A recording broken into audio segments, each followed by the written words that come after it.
নমস্কাৰ অসম মিজোৰাম বৰ্ডাৰত আসলতে হৈছিল কি কিয় আমাৰ ছজনকৈ আৰক্ষিক জোৱানে মৃত্যুক খাবতি ল'বলগীয়া হ'ল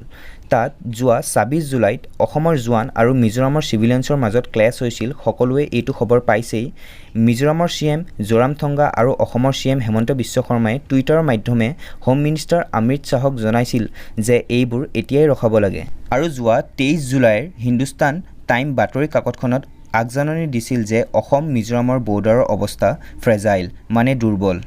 আহক বৰ্ডাৰটো মেপত চাওঁ দেখিছে আপোনালোকে আসাম মিজোৰাম বৰ্ডাৰত লেলাপুৰ বুলি জেগা এডোখৰ আছে মই মাৰ্ক কৰি দিছোঁ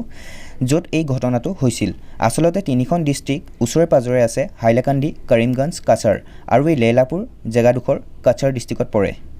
বাৰু যি কি নহওক মূল কথাটোলৈ আহিছোঁ আসাম মিজোৰাম 164.6 কিলোমিটাৰ বৰ্ডাৰত শ্বেয়াৰ কৰা আছে কিন্তু এই বৰ্ডাৰৰ ইছ্যু প্ৰায় 50 বছৰ আগৰ পৰাই চলি আহিছে আজি বা কালিৰ কথা নহয় ইয়াত আপোনাৰ ৰিজাৰ্ভ ফৰেষ্ট আছে মিজোৰামে কৈছে 1875ত যিটো বাউণ্ডাৰী সংবিধানে ঠিক কৰিছিল ইনাৰ লাইন ৰিজাৰ্ভ ফৰেষ্টত 509 স্কোৱাৰ মাইলছ মিজোৰামৰ হ'ব লাগে বুলি মিজোৰামে কৈছে অকল মিজোৰামৰ লগতে নহয় অৰুণাচল প্ৰদেশ নাগালেণ্ডৰ বৰ্ডাৰটো ক্লেছেছ হৈ আহিছে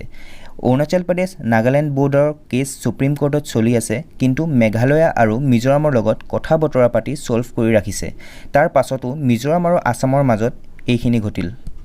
আগতে যেতিয়া ব্ৰিটিছৰ সময় আছিল তেতিয়া অসমখন বহুত ডাঙৰ ৰাজ্য আছিল অকল মণিপুৰ আৰু ত্ৰিপুৰাহে বেলেগ ষ্টেট আছিল বাকি অৰুণাচল প্ৰদেশ মিজোৰামক ধৰি অসমৰে পাৰ্ট আছিল ইণ্ডিপেণ্ডেন্সৰ পাছত সব বেলেগ বেলেগ ৰাজ্য হ'ব ধৰিলে আগতে মিজোৰামখন লুচাই হিলছ বুলি কোৱা হৈছিল ব্ৰিটিছ টাইমত দুটা বেলেগ বেলেগ বাউণ্ডাৰী নটিফিকেশ্যন উলিয়াইছিল 1875ত কাছাৰ আৰু লুচাই হিলছৰ মাজত বাউণ্ডাৰী নিৰ্ধাৰিত কৰা হৈছিল তেতিয়াৰ পৰাই মিজোৰামে 1875ৰ বাউণ্ডাৰী এগ্ৰিমেণ্টটো ফলো কৰিব ধৰিলে কাৰণ লুচাই হিলছৰ যিটো ডিস্পুটেড পাৰ্ট হেইটোৰ মিজোৰামে অলপ বেছি মাটি লাভ কৰিছিল লুচাই হিলছখনে আজিৰ দিনত মিজোৰাম বুলি কোৱা হয় কিন্তু 1933ত আকৌ এখন বেলেগ বাউণ্ডাৰী নটিফিকেশ্যন ওলাইছিল য'ত মণিপুৰ আৰু লুচাই হিলছৰ বাউণ্ডাৰী ডিমাৰ্কেট কৰা হৈছিল আৰু এইখিনি কৰোঁতে আসামৰ ডিষ্ট্ৰিক্ট কাছাৰ মানে কাছাৰৰ বাউণ্ডাৰী লগতো ডিমাৰ্কেট কৰা হ'ল য'ত কাছাৰে অলপ বেছি মাটি লাভ কৰে এতিয়া আসামে ফলো কৰে 1933 বাউণ্ডাৰী এগ্ৰিমেণ্ট আৰু মিজোৰামে ফলো কৰে 1875ৰ এগ্ৰিমেণ্ট গোটেই ক্লেছটো মানে আসাম আৰু মিজোৰামৰ যিটো ক্লেছ হ'ল গোটেই ক্লেছটোৰ আৰম্ভণি এইখিনিয়ে পাছত আসাম গভৰ্ণমেণ্ট আৰু মিজোৰাম গভৰ্ণমেণ্টৰ মাজত এগ্ৰিমেণ্ট হয় যে যিটো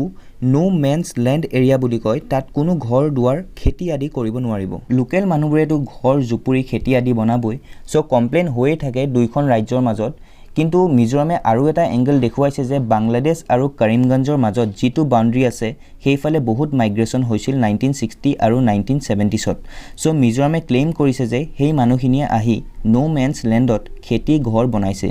এতিয়াতো দুইখন চৰকাৰৰ মাজত কথা বতৰা হৈছে পাছৰ ষ্টেপ কি হয় আহিবলগীয়া সময়ত গম পোৱা যাব আৰু বন্ধুসকল আজিলৈ ইমানেই মোৰ ভিডিঅ'টো চাই যদি আপোনালোকে কিবা বুজি পালে প্লিজ মোৰ চেনেলটো ছাবস্ক্ৰাইব কৰি দিব কমেণ্ট কৰিব কিবা যদি অসুবিধা পাইছে আৰু প্লিজ ভিডিঅ' শ্বেয়াৰ কৰিব কাৰণ এইটো বহুত ইনফৰ্মেটিভ ভিডিঅ' হয় চ' আজিলৈ মানে বাই বাই